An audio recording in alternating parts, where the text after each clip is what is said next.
Good morning, everyone. It's Friday, February 16th, 2024. My name is Sam Shalhoub, and it's time for your daily dispatch.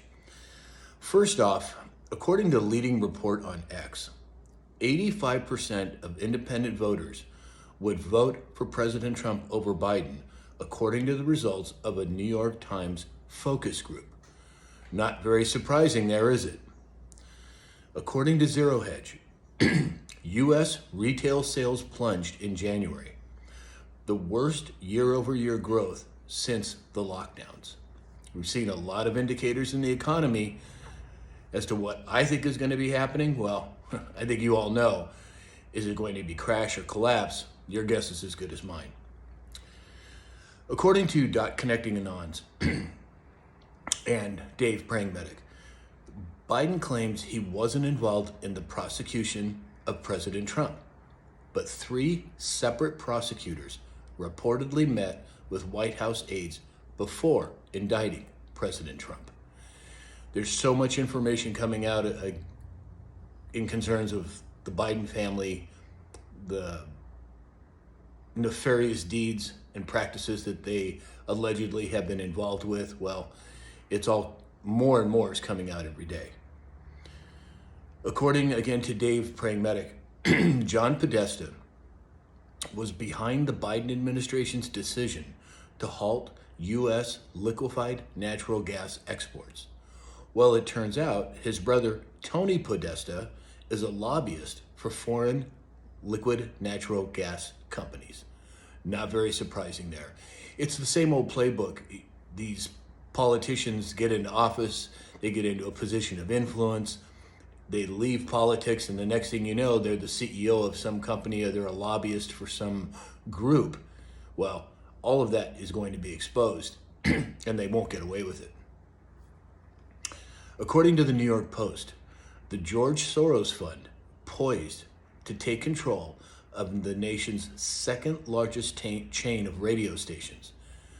This is a big development. Do they know something that we don't? Are they anticipating something that may be coming in terms of the internet and a possible problem there? Well, your guess is as good as mine, but that's very interesting. Now, this next story is very significant.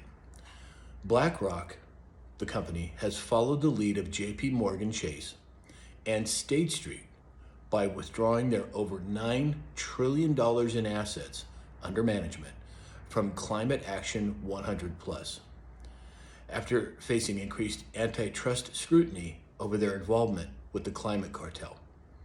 More and more people are moving away from the supposed Green Deal. They're getting away from electric vehicles. Production of those vehicles, not just here in America, but around the world, is on a severe decline in many respects. According to Watcher Guru on X, a newly welcomed BRICS nation, Egypt, has officially ditched the US dollar for trade, opting instead to use local currencies. Now, let's not forget, 60, 70, 80% of all oil producing countries are now not willing to accept the US dollar in terms of buying their oil. The US dollar is done, in my opinion, at least the old US dollar. Now, does that mean the new currency coming in, which I believe the switch is going to happen fairly quickly and fairly soon? Now, whether that's today, tomorrow, a month from now, or 6 months from now, I don't know. But as we talked about yesterday, is there a slow transition already taking place? Well, it sure looks that way to me. According to Zero Hedge, the Air Force and Space Force unveiled a major overhaul to prepare for war with China. Air Force Secretary Frank Kendall said, quote, "We are out of time." That's a pretty ominous statement from somebody in that position. According to Bullion, Bitcoin, and BS, BlackRock and Fidelity manage over $10 billion worth of Bitcoin. You know, it's the old adage, follow the money. Well, if these companies are buying Bitcoin, there's a reason for it. And as I've said, this is not financial advice. And I am not a proponent of cryptocurrencies, but I am a supporter of Bitcoin. And this is another proof in that way of thinking, at least in my opinion. This next story, talking about Bitcoin specifically, if you'll remember, Elizabeth Warren came out and has been an adamant opposer of Bitcoin and how it's bad for us and it's evil and this, that, and the other. Well, yesterday, she signed a certificate to honor the Bitcoin creator Satoshi Nakamoto with a ceremonial flag flying over. Americans are forever grateful, is what it said. Boy, what a 180-degree switch on her part.